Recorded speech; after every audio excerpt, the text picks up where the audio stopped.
Yeah, special, just want to start off by saying it's going to be a special night, senior night. This is a special group of seniors. Just what they've been involved in, and I think maybe the top three offenses in school history this senior class has been a part of, 2 New Year's Six games, and then obviously they're the most affected by this year with the bowl ban. They didn't have the opportunity to go to a bowl, but they continue to fight through injuries. Gates comes to mind, Jordan Wilkins fight through injuries as seniors. Durante Bolden, who doesn't get to play, but fifth-year senior, already graduated, first person in his family. And I'm just grateful to these guys, and it will be an emotional senior night, and just really want to go out there and perform well for this group of seniors. Injuries coming out of the game. Van Jefferson dislocated his elbow, and he will be out this game.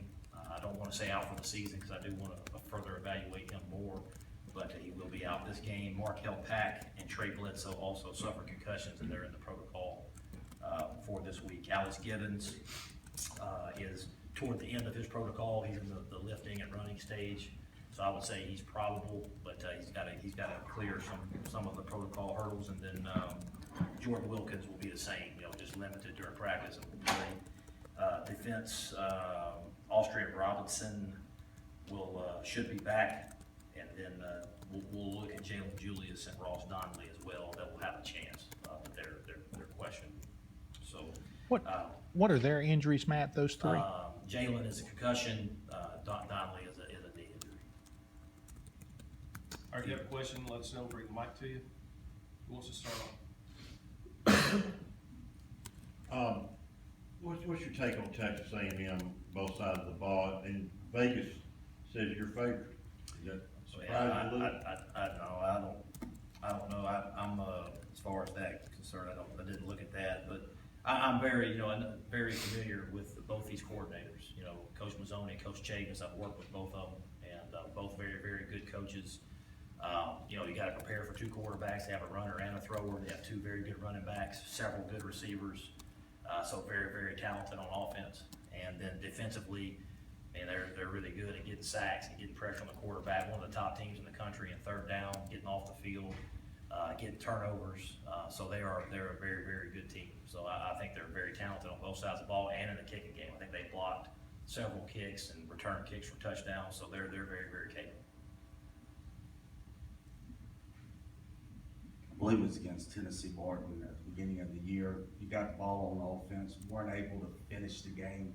You said with the running game, burn off those last 5 minutes, maybe they scored again. Didn't affect the outcome of the game, but this game, turn the page, you got the ball back there, you were able to finish it with the running game. What does that say for where the running game has evolved through the season? No, I think the running game has been there. It's just been the commitment and making the decision to commit to the running game, and let the O-lineman come off the ball, be aggressive, be physical. I think it's helped our offense, and I think we've become balanced.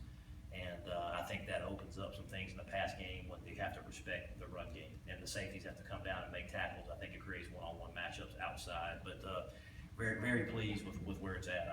I'm not sure where Jordan Wilkins is, but I just know his yards per carry, which is very important to us. It's not so much the total yardage, but it's the yard when we do hand it off. We want those runs to be efficient. I think he's averaging over 6 yards a carry. That's a positive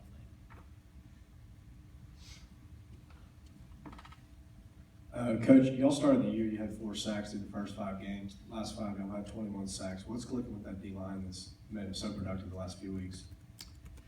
You know what? I just think just taking advantage when it is. You have to earn the right to rush the passer. And that's what we've talked about and trying to. And that's been our deal. We've struggled stopping the run, but if we can get teams in third and long, I think our third down package is really, really good.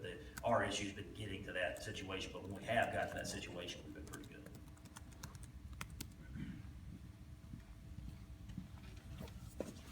Speaking of the run defense, Matt, do you feel like you guys have improved there? What have you seen the last month in that area? I do think there's been, when you watch tape, you're looking for it. So you see some improvement, but I think that just the overall the depth and the injuries with Kadir and Victor, people don't even think about those guys anymore, but those guys have been gone for a while. And Austria's been out the last 2 games, and the depth issues at linebacker. I think it takes a toll after a while, but But I think just continue to fight and compete and get better. I think that's what we have to continue to do and try to get guys off the field. And not, we've been trying to hope and say no 100-yard rusher, just trying to find a way to compete and get people in long yardage situations. And then I think at that point, I think that we could compete at a high level.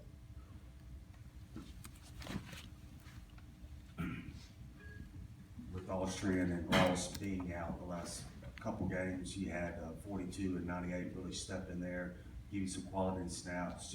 Just your opinion on those guys. I thought, Charles Wiley, he's a little bit undersized to be in there at 3 technique, but he's really got in there and battled and competed. Ryder Anderson played probably his best game last week and, did some good things, and G-Mac's kind of a journeyman. He's also a little bit undersized to be in there, but they gave us some quality snaps. Herbert Moore stepped in there, gave some quality snaps. They're in there in the first quarter where they haven't been in the past. They've been more, getting, 8 or 9 snaps a game at the end, but those guys are in there in the first quarter, competing and battling. Talk about the weapon, Christian Kirk.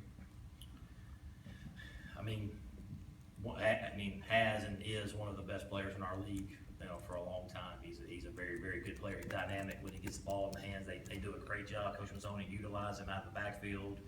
As a receiver, he's a great kick returner. So we just, you gotta know where he's at all the time, and you gotta be able to, to mark him. And but a great player, and we'll have our work cut out. So. Coach, what's going on with Ken Webster? It seemed much to him. Yeah, and just a nagging hamstring injury, just having the burst. He's out there battling, another one of those guys that's out there fighting through injuries. But again, the depth issue, he's battling through it and competing. He just doesn't have that normal burst where he doesn't look like him, doesn't look like himself. But I think he is improving each week, and hopefully these last 2 weeks, these 10 days, he can finish and do a great job. And we'll need him this week. They have a very good, receiving core. He'll have to play really well for us.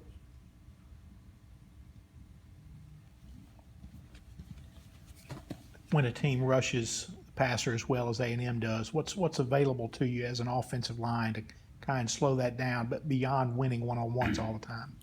Well, I think the biggest thing for us, and I know I don't want to sound like a broken record, but you don't want to get into a drop back game and where you're just throwing and they know you're throwing. As long as you can stay balanced and keep your third downs to a minimum where you're out of those one-on-one pass rush scenarios, that's the hardest thing to do in football, is to be an offensive lineman when everybody in the stadium and the defense knows you're throwing it and you're on your heels. That's a very, very tough scenario to be in. So we want to limit our number of times that we have to be in that scenario. I think that's the number one way to combat it. Was that questions up top? Coach, it's kind of a two-part question. First, though, what impresses you the most about Texas A&M's run game? And secondly, you talked earlier about John Chavis, the way he's with that defense. What do you say out of A&M's defense, just how the way they get to the ball? Well, I think the biggest problem that A&M gives you offensively is they spread the field with very, very good players everywhere. They got good receivers you have to account for, and you got to think about putting 2 on some guys sometimes, and that gives you problems. It gives you a light box. And they have very, very capable running backs with Ford and Williams. They're very, very good players. So I just think they spread the field and create space on you. That's tough. And then defensively, Coach Chavis, he's one of the best defensive coordinators in the country. And they play with an edge. They go after the ball. They're aggressive. They're very, very solid. They have a sophomore linebacker that's made a bunch of tackles. Armani Watt seems like he's been there forever. And he makes a bunch of tackles. They don't have a weakness up front as far as a D-line. All those guys are solid. They get a bunch of sacks. And they do a lot of movement. They do a lot of stemming, play some bear, and they're an aggressive attacking defense. And they force you to make some mistakes. So I think it's important that we play really well and limit their negative plays they get on us. Matt, you talked about how emotional it's going to be before the game. How do you prevent that emotion from kind of spilling over into the game? Yeah, I think I think we just got to be careful. I think I want them to know that how important they are to the program, but we still got to go play football. And I think we're gonna focus more on enjoying these last these 10 days together and focus on enjoying each other for the time we have guaranteed. We're not gonna be, hey, this is your last game, and we're just gonna, hey, let's go enjoy this, man. Let's go have fun and finish this thing the right way, and let's have something that you'll always remember. And again, we've been on teams with better records, but they'll always remember this season, all the adversity they fought through and they battled through. They'll be proud of this season for the rest of their life. And in recruiting terms, you really, the program took a focus on Texas several years back, had a couple big wins at Texas A&M. How important is it to continue that momentum, you know, having success against those schools for recruiting purposes? No, and it's, you know, it's always big. I think Texas A&M joining the SEC obviously gave us more exposure, and I think we have a lot of students that come to Ole Miss from Texas. So I just think there's a natural connection there, and we just want to keep it going. Are any more questions for Coach Luke? All right, thanks, Coach. Thanks, guys. Well, Coach Griffin, shortly.